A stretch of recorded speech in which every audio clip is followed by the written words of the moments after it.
ఉన్న వాటిలో పరిసరాలను అర్థం చేసుకొని అక్కడికక్కడనే వాళ్ళు శారీరక అవసరాలు తీర్చుకుంటూ కూడా ఇల్లు వాకిలు పట్టకుండా పనులు చేస్తూ ఉంటారు. అందరూ పండుగలు చేసుకుంటుంటే పోలీస్ ఆఫీసర్ రోడ్ల మీద ఉంటాడు. అందరూ ఎంజాయ్ చేస్తూ ఉంటే పోలీస్ ఆఫీసర్ బయట గేటు దగ్గర ఉంటాడు. ఎందుకు?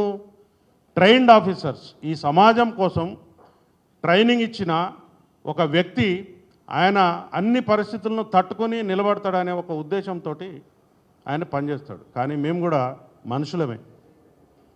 మనుషులమే, మాకు కూడా ఆకలి ఉంటుంది, దప్పిక ఉంటుంది, ఫ్యామిలీ ఉంటుంది, అన్ని విషయాలు ఉంటాయి. మరి మా యొక్క స్థితిని వీళ్ళు గమనించకుండా ఏదో ఒక నోటికొచ్చిన మాట మాట్లాడి అవమానపరచడం కోసం ప్రయత్నం చేస్తూ ఉంటే ఇది మంచి పద్ధతి కాదు. ఎవరి మీద ఎవరికి కోపాలు ఉండవు, తాపాలు ఉండవు. నువ్వు చట్టాన్ని అనుగుణంగా పనిచేస్తే నీకు ఒక మర్యాద ఉంటుంది. చట్ట ప్రకారం పోకపోతే మీకు రెస్పెక్ట్ ఉండదు. సింపుల్ విషయం ఇది. మీరు నాకు అక్కడ ఒక ఇన్సిడెంట్, నేను ప్రత్యక్షంగా చూడలేదు, కానీ ఆయన ప్రతి విషయాన్ని కూడా ప్రతి నిమిషానికి ప్రెస్ మీట్లు పెట్టడం, ఆయనకు నచ్చిన విషయాలు చెప్పడం, వదిలేయటం, ఈ సమాజాన్ని గందరగోళపరుస్తూ ఉన్నాడు. అసలు ముద్దాయిగా ఉన్నవాడు ప్రెస్ మీట్ పెట్టచ్చా? ఆయనకు అది అధికారం ఉందా? ఆయన వారి యొక్క అభిప్రాయాలను ప్రజల్లో చెప్పొచ్చా?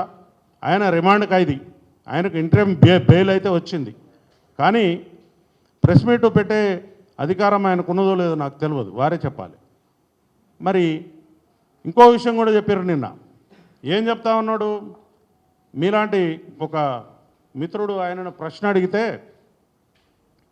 ఆ విషయాలు చెప్పకూడదండి, నేను కొంత అమౌంట్ ఇస్తున్నా, మా సుకుమార్ గారు ఇస్తున్నారు, ఇంకొకరు ఇస్తున్నారు, దాన్ని ట్రస్ట్ పెట్టి మేము వేరే రకంగా దాన్ని ప్లాన్ చేస్తున్నామని చెప్పినాడు ఆయన. ఆ విషయం చెప్తే ఏమవుతుంది? ఆయన కేసులో ముద్దాయి, ఆయన ముద్దాయి ఎవరైతే బాధితులు ఉంటారో వాళ్లకు ఇండైరెక్ట్గా బ్రైబ్స్ ఇవ్వడం కిందకి వస్తుంది. అది అసలు ఈ విషయాలన్నిటి కూడా కోర్టు వారి దృష్టికి తీసుకుపోయి ఆయన బెయిల్ క్యాన్సిల్ చేయవలసిన అవసరం ఎంతైనా ఉన్నది. ఎందుకంటే చట్టవిరుద్ధంగా ఆయన ప్రెస్ మీట్లు పెట్టడం, ప్రజలను గందరగోళం చేయటం, లేకపోతే ఒక డిపార్ట్మెంట్ మీద మాకెవరు మంచిగానే ఉన్నారని చెప్పుకుంటూ కూడా బండలు ఇసిరేయడం అనేది మంచి పద్ధతి కాదు. మీరు చూశారు, ఏ పోలీస్ ఆఫీసర్ కూడా నన్ను సంప్రదించలేదు, చేతులూపమని చెప్పారని చెప్పారు. ఆయన కాన్వాయ్ దగ్గర ఎవరైనా పోలీస్ ఆఫీసర్ మీకు కనిపించినారా? ఎంతో దూరంగా ఉన్నారు, 2 మీటర్లు 3 మీటర్లు దూరం ఉన్నారు. ఆ వెహికల్ దగ్గర ఎవరైనా కనిపించారా? చాలా మీడియాలో చాలా క్లిప్స్ వచ్చినాయి. ఆయన అక్కడ ఏం జరిగిందో అనే విషయాన్ని పక్కకు పెడితే ఆయన ఒక బాధ్యత గల పౌరుడిగా ప్రవర్తించలేదు అనే విషయాన్ని నేను చెప్పగలుగుతాను.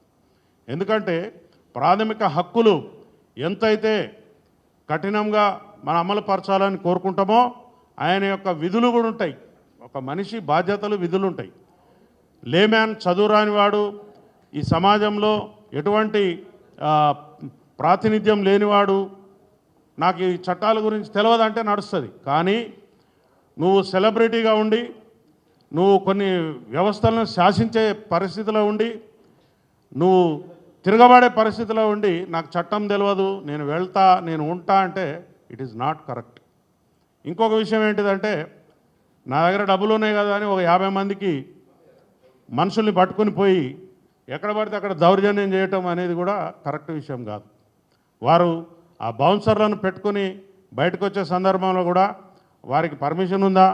ఆ బౌన్సర్లు ఏ చట్టం ప్రకారం కనపడేవాళ్ళందరినీ నూకేసుకుంటూ వెళ్ళిపోయినరు, వాళ్ళు చేసినందువల్లే ఇక్కడ ఆ పని జరిగిందని చెప్తా ఉన్నారు.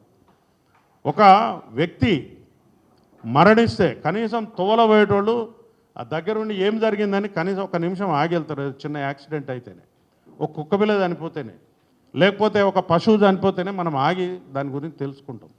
నీ కళ్ళ ముందు ఇంత వ్యవస్థ జరిగి 2 మనుషులు శవాల్లాగా పడిపోయి ఉంటే మీరు ఎట్లా వెళ్ళిపోతారు?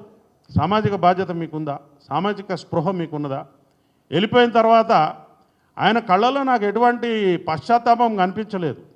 నాకు నేను ఏమి సక్సెస్ మీట్లు పెట్టుకోలేను, ఈ 15 రోజుల నుంచి సక్సెస్ మీట్లు జరగట్లేదు అనే బాధ ఒకటి కనపడుతున్నది, నేను పోలేకపోతున్నా అనుకుంటున్నాడు తప్ప వారు చాలా సక్సెస్ మీట్లు అటెండ్ అయినరు.